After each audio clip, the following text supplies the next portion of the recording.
அனைவருக்கும் வணக்கம். நான் உங்கள் விஜே. வெல்லும் வலிமை ஒரு சிறுகதை தான் கேட்க போறோம். வாங்க கேட்கலாம். மதுரை நகரத்தின் கோவில் தெருவில் பழைய கட்டிடத்தின் ஒரு சிறிய அறையில் வாழ்ந்தான் அருண். சிறுவயதிலே தந்தையை இழந்து தாயின் அரவணைப்பில் வளர்ந்த அருணுக்கு படிப்பில் ஆர்வம் அதிகம். ஆனால் வறுமை அவன் கனவுகளுக்கு முட்டுக்கட்டையாக இருந்தது. 10ஆம் வகுப்பு முடித்ததும் படிப்பை நிறுத்தி அருகில் இருந்த தேநீர் கடையில் வேலைக்கு சேர்ந்தான். அருணின் அம்மா, கவலைப்படாதே அருணா, கடவுள் நம்மை கைவிட மாட்டார் என்று தைரியம் சொன்னாலும் அருணுக்கு மனதில் கவலை அதிகமாகவே இருந்தது. வேலை முடிந்து வீட்டிற்கு வந்ததும் புத்தகங்களை புரட்ட ஆரம்பிப்பான். ஒரு நாள் தேநீர் கடையில் வழக்கம் போல் வேலை செய்து கொண்டிருந்த போது ஒரு வயதான மனிதர் கடைக்குள் நுழைந்தார். அவரது முகத்தில் அமைதியும் அறிவும் தெரிந்தது. அருணிடம் ஒரு தேநீர் கேட்டுவிட்டு அருகில் இருந்த நாற்காலியில் அமர்ந்தார். அருண் தேநீர் கொண்டு வந்து கொடுத்தபோது அந்த மனிதர் அருணை உற்று நோக்கினான். பையா, உன் முகத்தில் ஏதோ கவலை தெரிகிறது, என்ன பிரச்சனை என்று அன்போடு கேட்டான். அருண் தயங்கியபடி தன் கதையை சொன்னான். படிக்க வேண்டும் என்ற ஆசையும் வறுமை அதற்கு தடையாக இருப்பதையும் சொன்னான். அந்த மனிதர் அமைதியாக கேட்டுவிட்டு, பையா, உன் நிலை புரிகிறது, ஆனால் கவலைப்படாதே, வாழ்க்கையில் எதுவும் சாத்தியம்தான், அதற்கு தேவை உன் மன உறுதி மற்றும் சுய கட்டுப்பாடு என்றார். அருணுக்கு அந்த வார்த்தைகள் புரியவில்லை. சுய கட்டுப்பாடு என்றால் என்னவென்று தெரியவில்லை. அந்த மனிதர் புன்னகையுடன், சுய கட்டுப்பாடு என்றால் உன் மனதை கட்டுப்படுத்தி சரியானதை செய்வது, உன் குறிக்கோளை அடைவதற்கு தேவையில்லாத விஷயங்களை தவிர்த்து கடினமாக உழைக்க வேண்டும், உன்னை நீயே கட்டுப்படுத்தினால் வெற்றி நிச்சயம் என்றார். அந்த வார்த்தைகள் அருணின் மனதில் ஆழமாக பதிந்தது. அன்று முதல் அருண் மாறினான். வேலை முடிந்ததும் நேரத்தை வீணடிக்காமல் புத்தகங்களை படிக்க ஆரம்பித்தான்.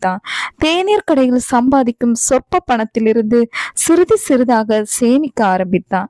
தன் ஆசைகளை கட்டுப்படுத்தி படிப்புக்காக பணத்தை சேமித்தான். இரவு நேர வகுப்புகளை சேர்ந்து படிக்க ஆரம்பித்தான். பகலில் வேலை, இரவில் படிப்பு என்று கடினமாக உழைத்தான். சில நேரங்களில் சோர்வாக இருந்தாலும் அந்த மனிதரின் வார்த்தைகளை நினைத்து மனதை தேற்றிக் கொள்வான். நாட்கள் மாதங்களாகவும் மாதங்கள் வருடங்களாகவும் உருண்டோடின.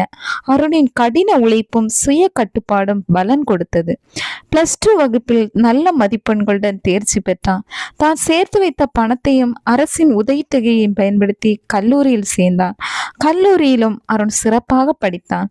படிப்பில் மட்டுமல்ல, மற்ற விஷயங்களிலும் சுய கட்டுப்பாடு அவனுக்கு உதவியது. தீய பழக்கங்கள் இல்லாமல் நல்ல நண்பர்களை தேர்ந்தெடுத்து பழகினான். கல்லூரி படிப்பு முடிந்ததும் ஒரு நல்ல நிறுவனத்தில் வேலை கிடைத்தது. அருணின் வாழ்க்கை முற்றிலும் மாறியது. இன்று அருண் ஒரு வெற்றிகரமான இளைஞன். தன் தாயையும் நன்றாக கவனித்துக் கொள்கிறான். தன்னை போல் கஷ்டப்படும் மாணவர்களுக்கு உதவி செய்கிறான். ஒரு நாள் தன் பழைய தேநீர் கடைக்கு சென்றான் அருண். அங்கு அந்த வயதான மனிதரை பார்த்ததும் அருணுக்கு மகிழ்ச்சியாக இருந்தது. அருகில் சென்று அவரது காலில் விழுந்து வணங்கினான்.